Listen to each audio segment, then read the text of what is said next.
The Odell Beckham sweepstakes are finally over as he's headed to the Rams. I'm Robin Lundberg here with Bill Enright. And Bill, the easy take is that it's Super Bowl or bust for the Rams now. They already had Aaron Donald, Jalen Ramsey. They add Matt Stafford. They've got Cooper Kupp, Robert Woods, now Odell at wide receiver. But to me, that lets Odell off the hook a little bit here, because if you're making the Rams the Super Bowl favorites based on his addition, that's because you believe he's still a superstar. And he needs to prove that at this point. This is another team, another chance for him to, get that magic that he had at the beginning of his Giants tenure. And we haven't seen that in a while. So I think the pressure is on Odell as much as it's on the Rams. I think you're right, Robin. And the Rams certainly looked at what the Buccaneers did in 2020, getting Tom Brady, Rob Gronkowski, Leonard Fournette, bringing in a lot of superstar caliber players, and they went out and won the Super Bowl. And now the Rams certainly seemed like they are going in that direction, basically just going all in with all the players that you mentioned via their acquisitions this offseason. To me, this is more about the fit for Odell Beckham Jr. It's a lot about the quarterback and the offensive scheme and why it makes sense for him to go to Los Angeles instead of his frustrations where he was in Cleveland. The Rams, they're 6th in the amount of passing plays. The Browns are 29th.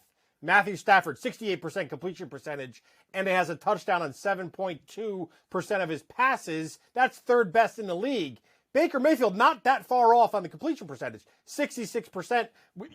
Odell Beckham Jr.'s father would lead us to believe that Mayfield's horrible completion percentage, but it's his touchdown percentage, which is way off, right? It's about half of Stafford's at 3.6%. That's 21st for quarterbacks. Rams are 3rd in the league with 38 plays, passing plays over 20 yards. Stafford is 4th in the league in air yards. Mayfield's 21st. So this is a fit for Odell Beckham Jr. in the offense that he wanted to play for. And we know that Matthew Stafford is one of the leading MVP candidates this year. So I agree with you.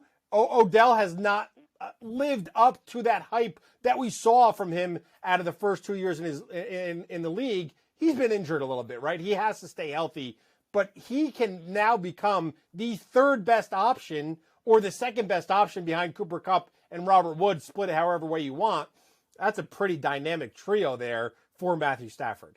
And he's choosing his destination in this case, right? So he shouldn't be upset about it. L.A. seems to suit him. Yeah. And boy, oh boy, must McVay be happy about this situation. This is a far cry from Jared Goff, right? But it doesn't put the Rams as the, overwhelming favorites. At least SI Sportsbook, I think, has them as the 4th favorite to win it at plus 900 right now. Yeah, and this is when you sign a wide receiver, it's not going to make that move jump to win the Super Bowl. The Bills, the Bucs, the Cardinals are all still ahead of them, which is interesting because the Rams beat the Bucs. But nonetheless, they are 4th right now in those Super Bowl odds. And remember, the Super Bowl is in Los Angeles this year. Yeah, so maybe it could be, a quasi home game with their new wide receiver.